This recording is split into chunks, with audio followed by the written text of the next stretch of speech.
Hi guys, welcome back to my series.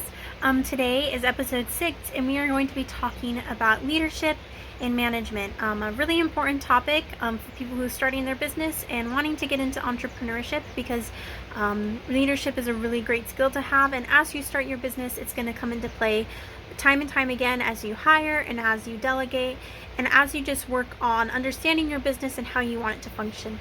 So today we're going to be talking a little bit about leadership. If you're new to my channel, my name is Natalie Day, and I've just been doing a quick series about my thoughts and insights on some different aspects of entrepreneurship. So I encourage you to check out some of my latest videos and stay tuned for the ones that are coming up. So let's get started with talking about leadership. So when we talk about leadership, we often have these great examples of amazing leaders pop into our heads. People who have maybe led nationally or maybe led personally in our lives.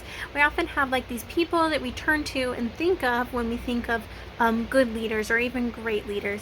And I think that that's really good, but I want to encourage you guys to take those leaders and to look specifically about what it is that makes them great. What do they do, and what can you do to kind of echo that in your own leadership styles?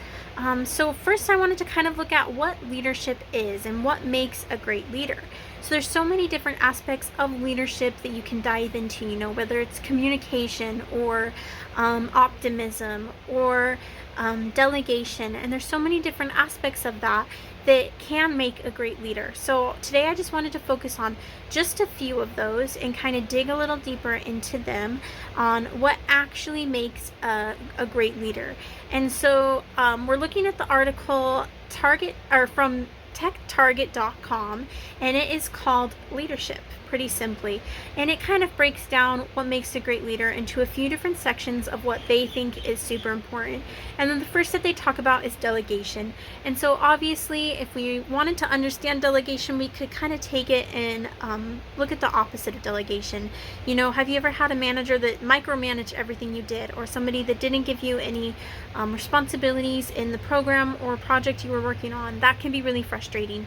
And I think that delegation has two sides to it. We want to prevent a leader from becoming overwhelmed, stressed, burnt out, and we also want to give your followers, your employees, the people underneath you enough responsibility to make them feel needed, make them feel valued, and make them feel like they're a part of things. So I think delegation is really an important part of leadership, because if you look at leadership at its core, it really is delegation, and it's being able to take a group of people and break tasks up and really work together as a team in order to reach a larger goal and a higher goal. So I just wanted to add to the article, one of the most important things that I think of and when I think of leadership is the ability to communicate with others, to communicate with the people around you, and to communicate your thoughts, your ideas, your visions, and your goals with those people.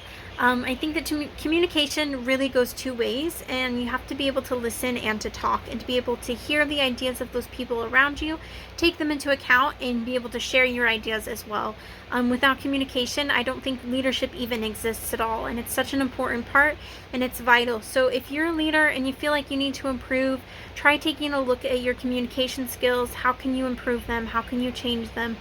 Is there something that you're missing in your communication, and what can you do to do better? All right, so heading back to the article a little bit, it talks a little bit about leadership styles, and it's a really great section. It's pretty small, but it gives you a lot of good definitions and a lot of insight into that. And I'm not going to talk too much about that today, but I want to encourage you guys to really be self-reflective and understand your own leadership style.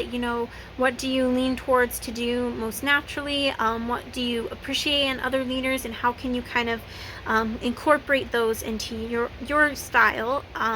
What's the balance between these different aspects that you want to use in your business and in your entrepreneurship endeavors? And really kind of examine that. Maybe look at different examples of different leaders and what their styles are, and what you can do to understand more about your own styles yourself. Alright, so I just wanted to finish off this episode with a quote of the day. And today's quote of the day is from President Dwight D. Eisenhower. And he said, "Leadership is the art of getting someone else to do something you want done because he wants to do it." And I think that at first this might kind of sound like confusing, but I think when you look at that fact of leadership is about empowering the people around you and giving them the desire and the motivation to do something towards a goal. You're kind of wanting to align the people with a vision and with a mission so that they're doing what you want them to do, but they're doing it because they believe in it too. You really want to unite people with similar beliefs or with the same goals or the same mission, and that's really the highlight of leadership. It is an art, just like he says, and it is something that's important and necessary in every business and every function. So thank you guys for watching today. Thanks for listening to my thoughts and insights. Again, check out my other videos and stay tuned for the next ones. So thanks for coming.